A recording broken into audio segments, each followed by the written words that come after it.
Good morning, everyone. I see everyone trickling in. Thanks for being here. We're going to go ahead and start on time since this is a short session.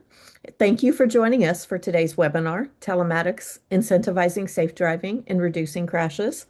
I'm Jennifer Smith, founder and CEO of StopDistractions.org, and I have the privilege of serving as moderator for this session on behalf of the U.S. National Distracted Driving Coalition. Today's conversation is about innovation with purpose, how we can use technology, data, and behavioral insights to save lives on our roads. Because at its core, road safety isn't about laws or enforcement, it's about what happens behind the wheel every single day. That's where telematics comes in. Telematics gives us a real-time window into actual driving behavior, how people brake, accelerate, speed, or use their phones. And it turns that data into actionable insights that help us prevent crashes before they happen. What's truly exciting about the telematics is it doesn't just measure, it motivates.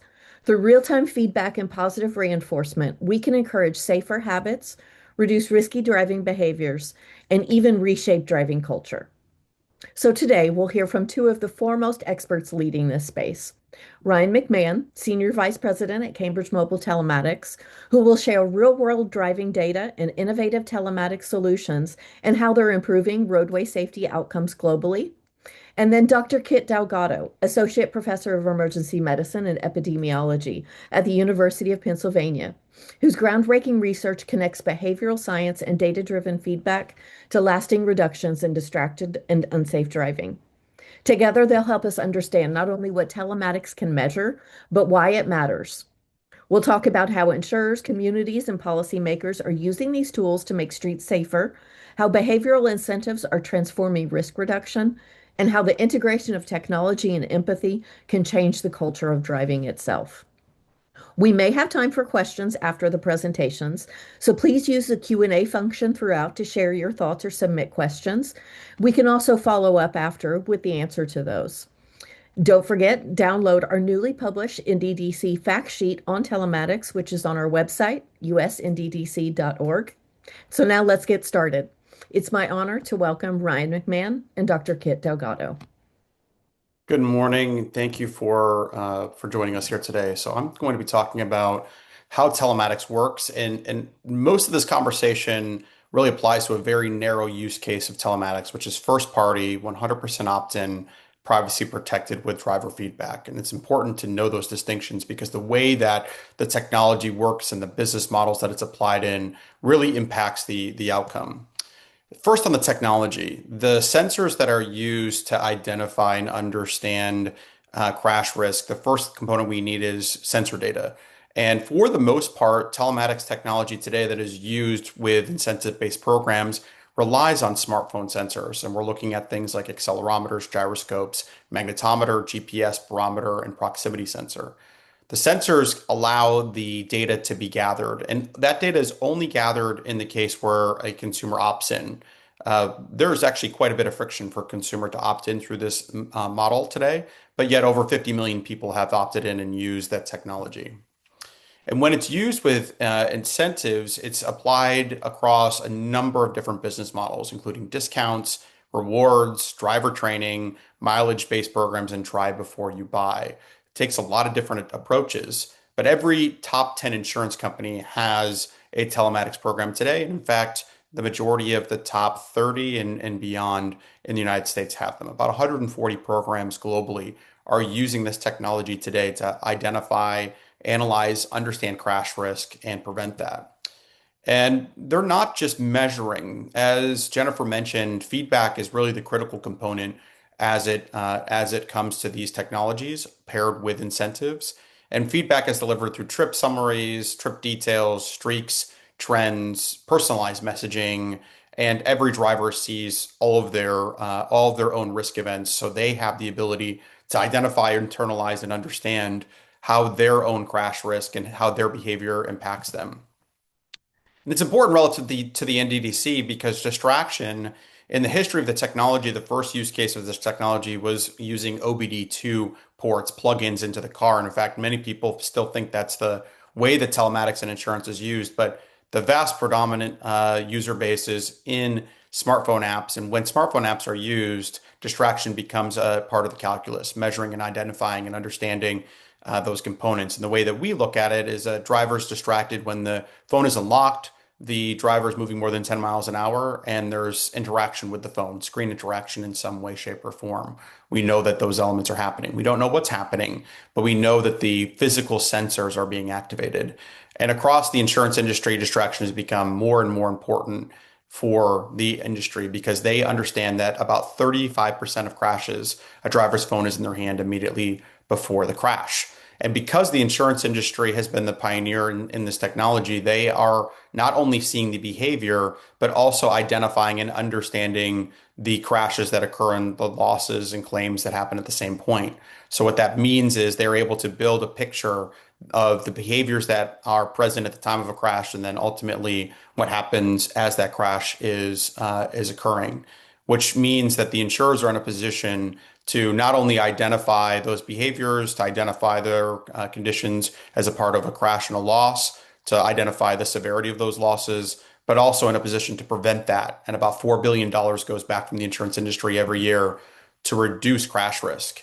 And one important thing, it comes up all the time, and I want to be very specific. This is a blog post from last year that CMT posted: "Stop covert data collection for better consumer trust and road safety." On a privacy standpoint, none of this technology works without a driver's complete identification and understanding that they are participating. This doesn't work in the background. It only works if a consumer knows that they're participating. And when they do, and this is a stat that we published this year, and we can go into more detail, but we have seen over the course of our technology that we've prevented over 100,000 crashes and reduced 54,000 serious injuries. This is because we're analyzing and understanding what behaviors are present at the time of crashes. We know how those crashes are reduced, and we know what the impact is of that generally. And part of that comes from the research that has been done by Dr. Kit Delgado, who I'll move this over to now. Great. Thanks, Ryan. Let's see. All right.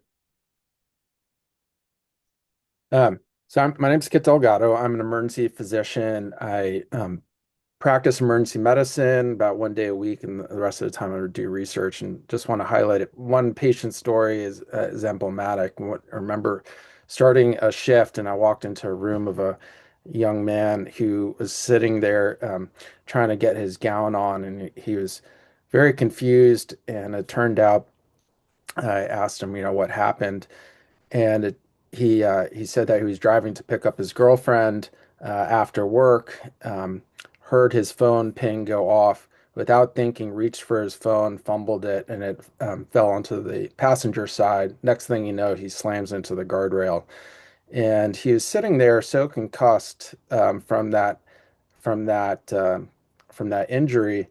I asked him, why, why did he do that? And he's like, I wasn't even thinking about it. And this is a guy who's actually told me he had a job lined up on Wall Street, so very clearly intelligent. And it just sort of highlights one of these um, common uh, behavior patterns with distracted driving, that it's almost an automatic behavior that we don't really think about, and it is extremely common, and we do it despite knowing it's not in our best interest. And it's stories like this that really motivated me to get into this type of research.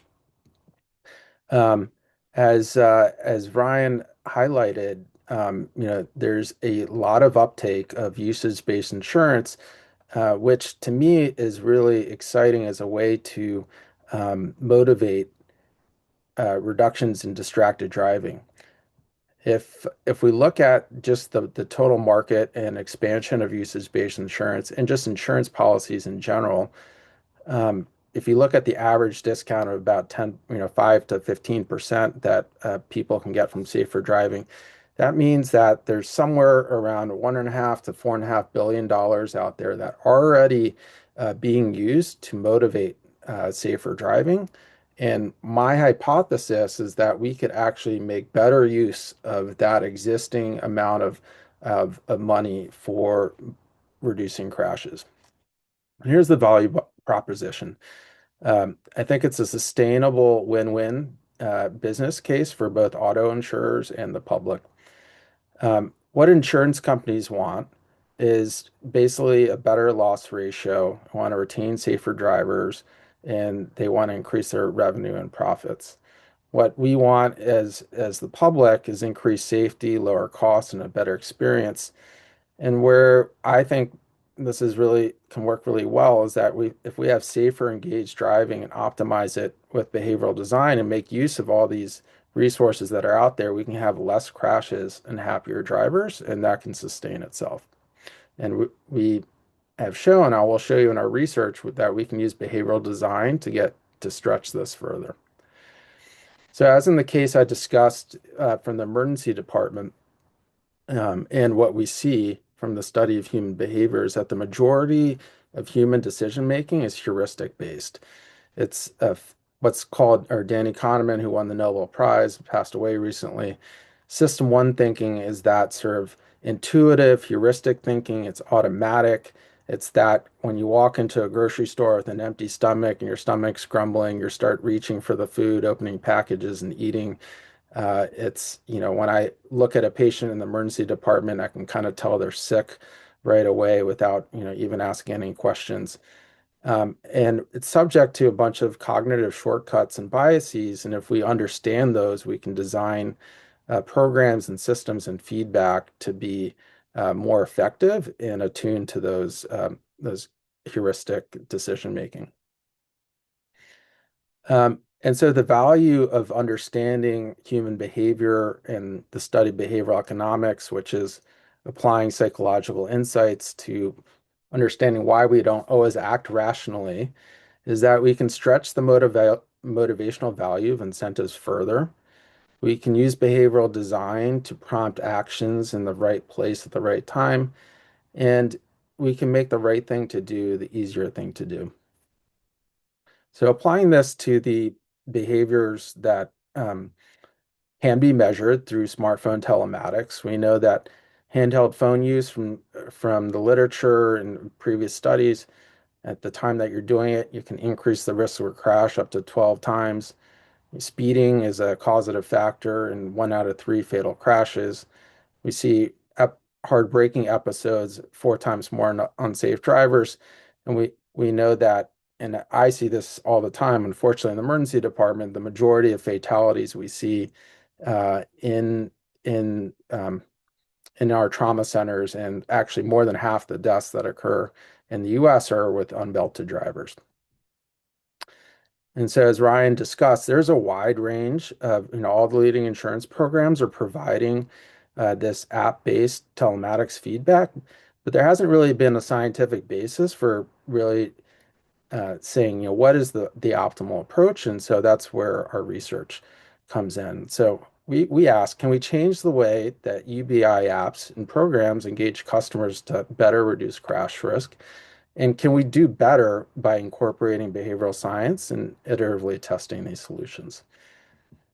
So in our first study, we partnered with Progressive and their snapshot program, and we tested 6 different conditions. We had a group of customers who just received status quo um, type feedback, where they were just told to drive safer. The second was a standard incentive, which they were told to drive safer and that they would get a discount functionally on their insurance, at the end of the program. The third one is that we gave them weekly feedback on their driving. The fourth one is that incentive plus the feedback.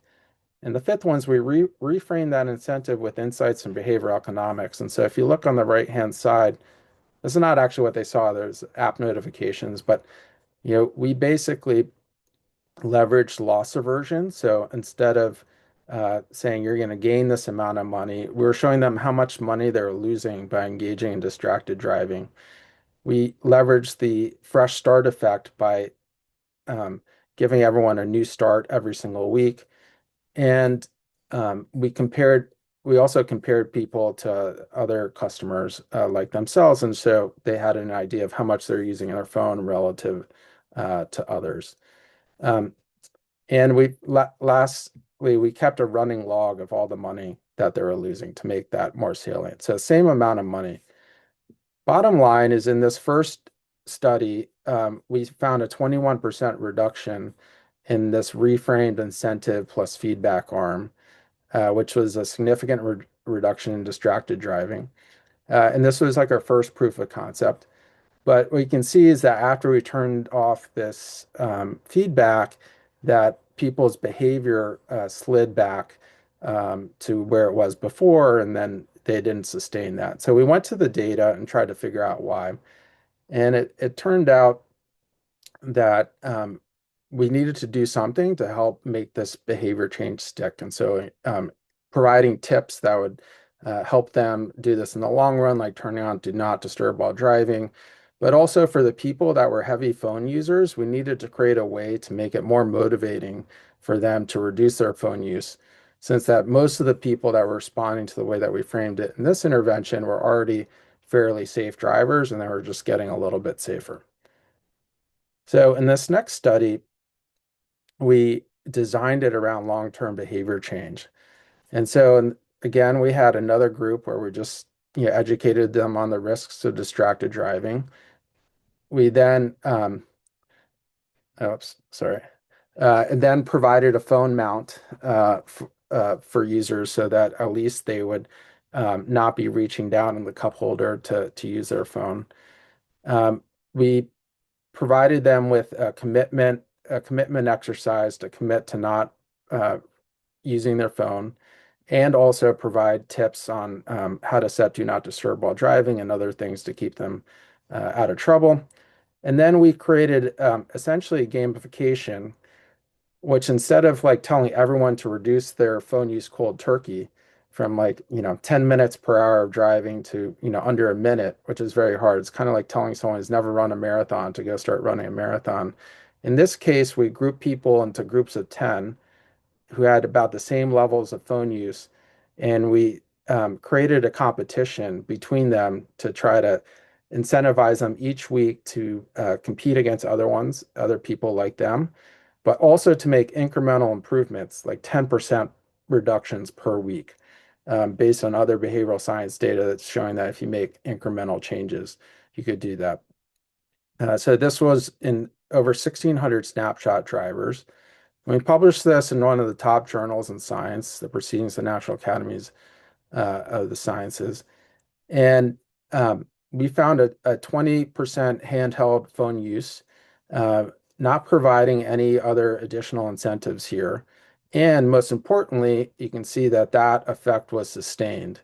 When we added like a very small incentive at the end that they could get for winning the game, that effect was sustained. And even when this incentive was gone and we turned off this gamification, we saw that people sustained their reductions in phone use.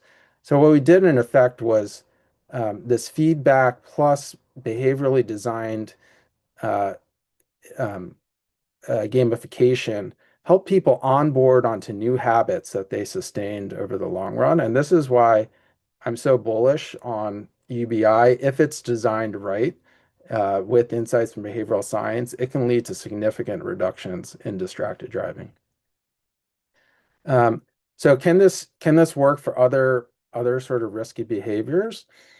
We had the opportunity to partner with GM OnStar to see if we could create a way to actually get people to use their seatbelts. And so in this study, we had a group of people who consented again to participate. They were educated on the risk of not wearing their seatbelts. We had a second group that got motivational messages to use their seatbelt, and basically each week they could get you can congratulated for completing a streak of always wearing their seatbelt. And then these last two groups got that, but we had a small incentive, uh, which could be offered in the UBI program. One is a raffle incentive. So if you had a perfect streak for wearing your seatbelt all week, you could have your name put into a raffle and get a $125 prize for that week. And this other one is the same amount of money, but everyone who got the perfect streak in their group for that week got to split the $125. In the end, it ended up being only a dollar or two per week that they got, a really small incentive, but actually turned out to be very motivating. Um, this is the proportion of their trips in which they didn't use a seatbelt. So in the control group is just over 12%. Bottom line is that for that behavioral engagement group where they split that $125 and may have only gotten a dollar or two per week, we found that it led to a 26% relative reduction in unbuckled trips.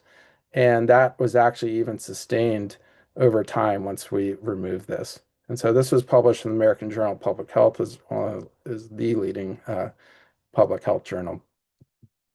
All right, so lastly, we looked at whether um, we could simulate a UBI program and test different ways to provide feedback across all the standard behaviors that UBI programs deliver. In this case, we recruited a nationally representative sample of over 1,400 drivers through Facebook and Instagram. And we created a simulated program.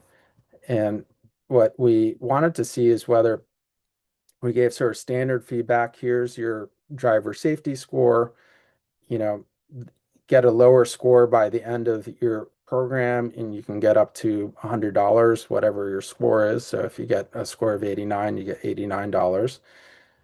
In the second arm, we said, okay, amongst these different behaviors, we're going to assign you the behavior that you're sort of the worst at. So if your hard braking is the lowest score of everything, we're going to give you feedback on that. And then the last one is we enabled people to choose what they wanted to work on, and we gave feedback on that one behavior. And then we created a dashboard and gamified it there.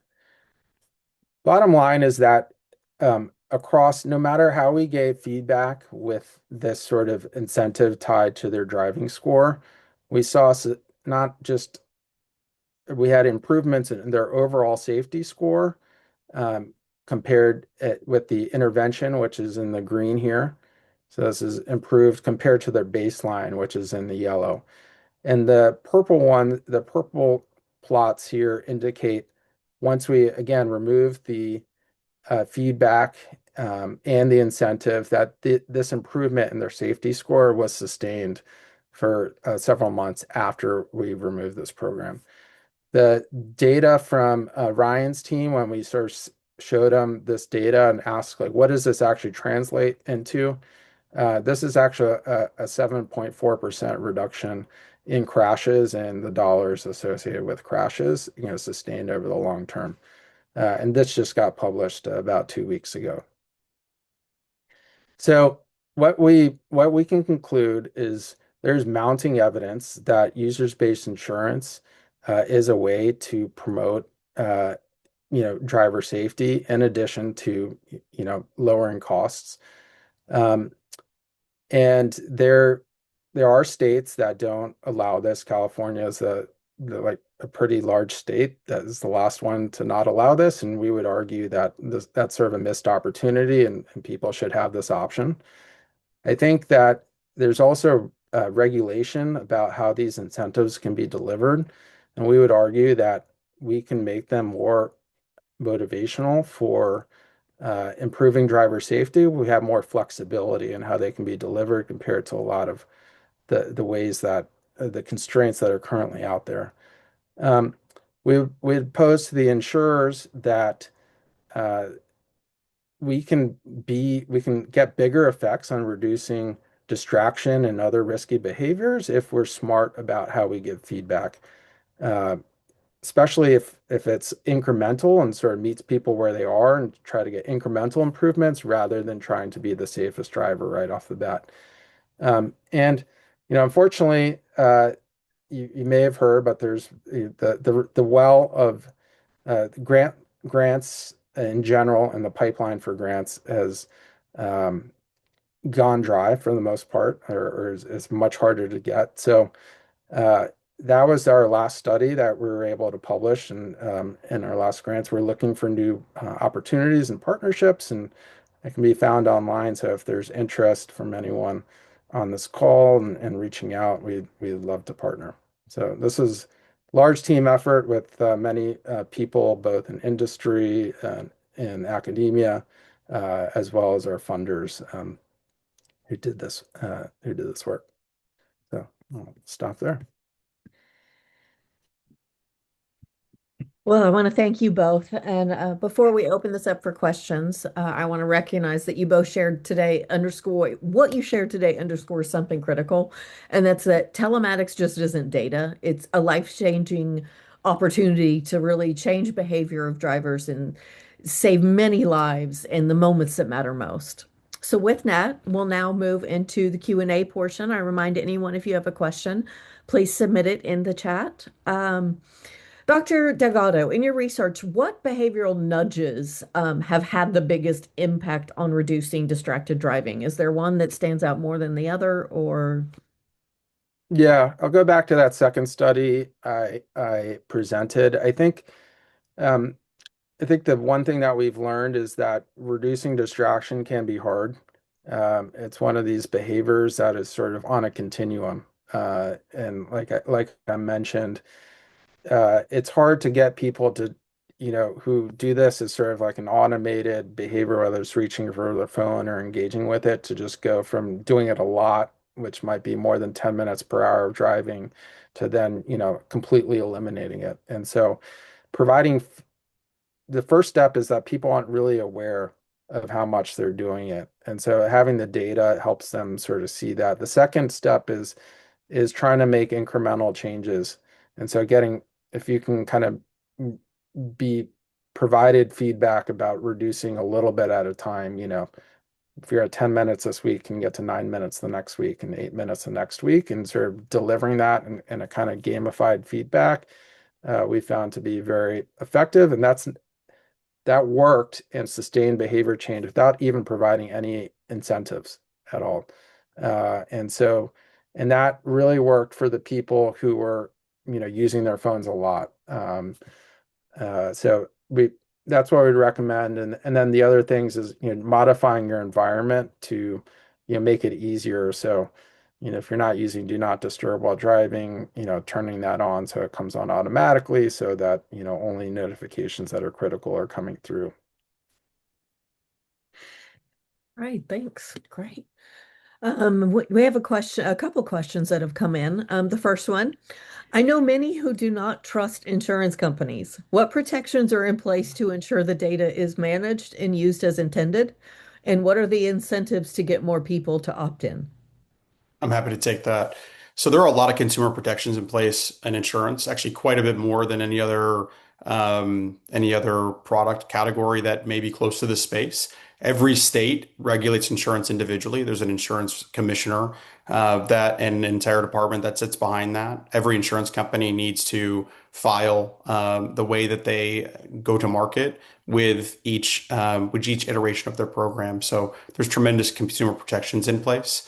That's just at a state level, and then there's many more on top of that. And the incentives are fairly big. They used to be small, 5% reductions of insurance. Now the upfront reductions are as much as 15%. And I regularly speak at conferences, and people come up to me and show me that they're saving 30% or more on their insurance. And insurance prices have gone up about 50% since 2020. A lot of the reason that it's gone up is because reductions in safety that happened during COVID. So those incentives continue to climb and they make a bigger increase. But I want to make sure everyone understands there's a tremendous amount of consumer protections in place, much more than really any other kind of technology approach that exists outside of a financial services product.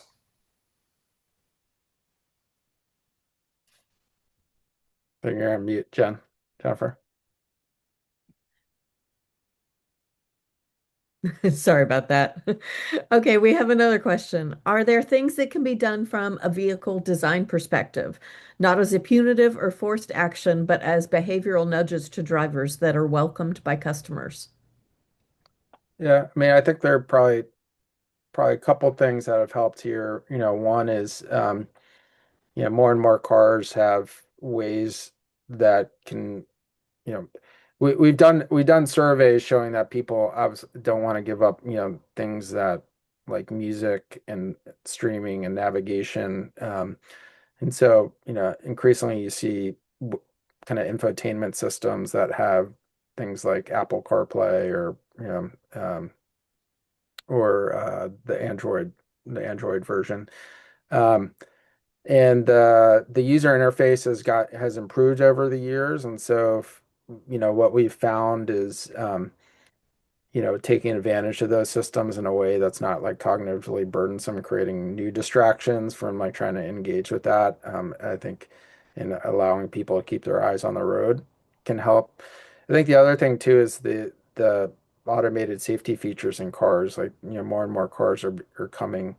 You know, that yes, we want to reduce phone use with telematics, but inevitably people are going to get in crashes anyway. So, and like the automated rear end collision avoidance systems and things like that, are reducing or can reduce crashes. So, I think all those features will help, and you know, anything that can keep patient, purchase, sorry, drivers' eyes on the road will help.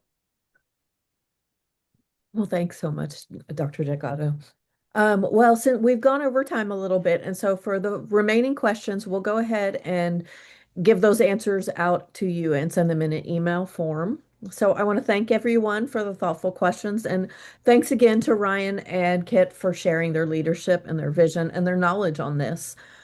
As someone who has lived the consequences of distracted driving, I want to say how meaningful it is to see technology that now, it's a technology to change behavior. We finally have a tool at our fingertips, and really that can prevent a lot of crashes and save a lot of families.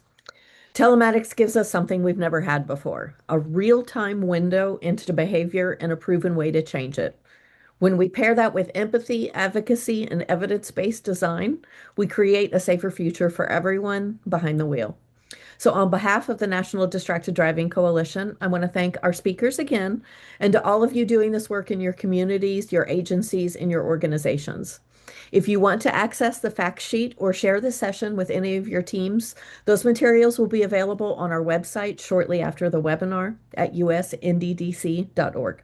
Thanks again, stay safe, and have a wonderful rest of your day. Thank you. Thank you.